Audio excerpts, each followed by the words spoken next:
Existem histórias que não deveriam ter acontecido. Histórias que mostram o quão fundo a mente humana pode cair quando o vazio, o isolamento e a escuridão tomam controle.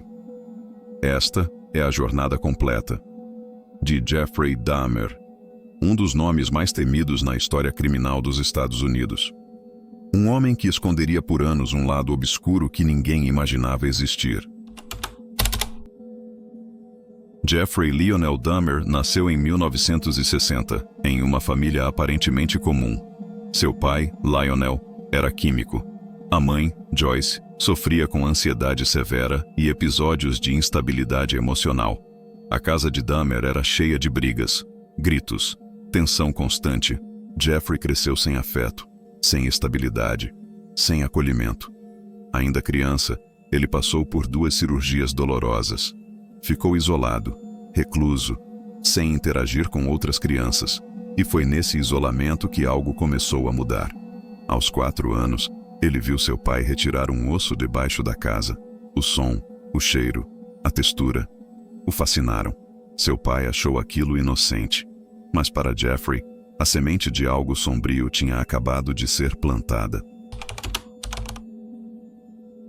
Na adolescência, Jeffrey colecionava restos de animais mortos. Estudava ossos, observava a decomposição. A desculpa? Interesse científico. Mas havia algo além. Uma curiosidade mórbida, silenciosa, escondida. Jeffrey tinha poucos amigos, quase nenhuma vida social. Passava horas isolado no bosque, carregando carcaças, limpando ossos, experimentando sensações que nem ele entendia. Tudo isso enquanto sua família desmoronava. A mãe, cada vez mais instável. O pai, ausente. O ambiente, emocionalmente tóxico. E então, algo pior veio. A separação dos pais, o divórcio, a ruptura final, a casa fragmentada. Jeffrey, já fragilizado, ficou completamente sozinho. E assim, o que estava adormecido começou a despertar. Em 1978, com apenas 18 anos, Jeffrey cometeu seu primeiro assassinato. Seu nome era Stephen Hicks, um jovem que fazia mochilão voltando de um show.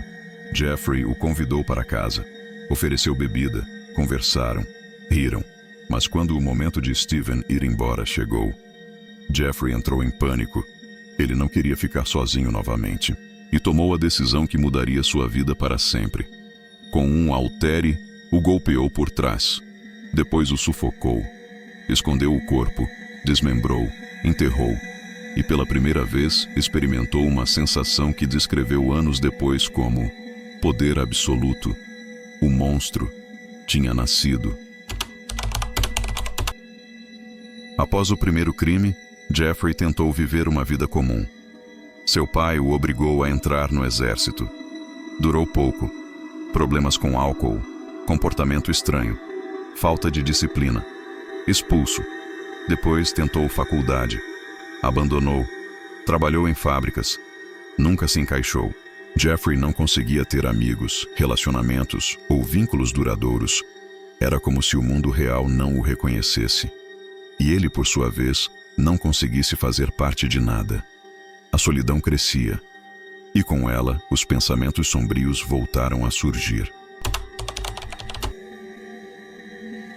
Entre 1978 e 1991, Dahmer cometeu uma série de crimes que chocariam o mundo. Ele atraía homens jovens com promessas de dinheiro, bebidas, fotografias ou simplesmente companhia. Suas vítimas eram escolhidas não apenas pela aparência, mas pela vulnerabilidade. Dentro do apartamento 213, onde Jeffrey morava sozinho, ele criou um mundo paralelo. As paredes escondiam segredos, cheiros estranhos, atividades sombrias. Jeffrey começou a desenvolver fantasias cada vez mais perturbadoras. Buscava controle absoluto, obediência absoluta, presença permanente. E em sua mente distorcida, tentava manter suas vítimas ao seu lado, para sempre. Ele realizava práticas que se tornavam mais perigosas e mais profundas psicologicamente. Mas o ponto aqui não é detalhar violência, é entender o vazio que o conduziu. Dahmer não procurava apenas violência.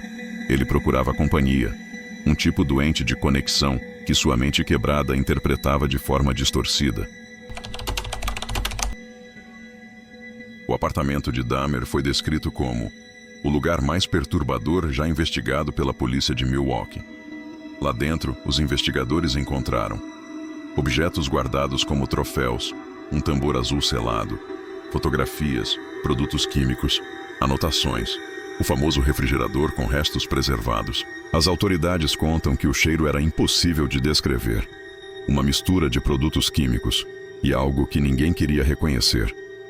O local era silencioso, arrumado, quase comum, e isso era ainda mais assustador. A prisão de Dahmer aconteceu por acaso. Em julho de 1991, uma de suas tentativas não saiu como planejado. Uma vítima conseguiu escapar. Correu pela rua, pediu ajuda. A polícia o atendeu e voltou ao apartamento com ele. E então, o horror foi revelado. Fotos, odor químico, objetos suspeitos, restos preservados. Dahmer, calmo, tentou explicar, mas já era tarde. Foi preso imediatamente, e a notícia espalhou pelo país como um terremoto. Durante o julgamento, Jeffrey confessou tudo. Seus advogados tentaram alegar insanidade. A promotoria discordou. O tribunal, lotado, assistia em silêncio enquanto Dahmer descrevia cada detalhe, com frieza absoluta. No fim, foi condenado a múltiplas penas de prisão perpétua. Mais de 900 anos, sem chance de liberdade. Dentro da prisão, Dahmer permaneceu quieto, recluso e estranho. Alguns presos o odiavam, outros o temiam. Em 1994, apenas 3 anos após sua prisão, Jeffrey Dahmer foi morto por outro detento enquanto realizava tarefas internas. Sua morte marcou o fim de uma história que jamais deveria ter acontecido e deixou abertas perguntas que talvez nunca serão respondidas. O que cria um monstro? É possível prever algo assim? Como alguém tão quieto pode esconder tanta escuridão? Dahmer nunca tentou fugir das investigações. Mantinha lembranças porque não queria ficar sozinho novamente. Colecionava fotos para reviver o momento. Sua calma durante interrogatórios impressionou psicólogos. O caso levou mudanças nas políticas de policiamento comunitário em Milwaukee. Seu apartamento foi completamente destruído após o caso. A história de Jeffrey Dahmer não é sobre monstros sobrenaturais. É sobre algo muito mais perturbador. O vazio humano. A solidão extrema. A falta de estrutura emocional. É sobre como um conjunto de fatores construídos ao longo de anos pode gerar algo inimaginável. E, sobretudo, é um lembrete de que o terror real nem sempre vive nas sombras. Às vezes, ele mora ao lado.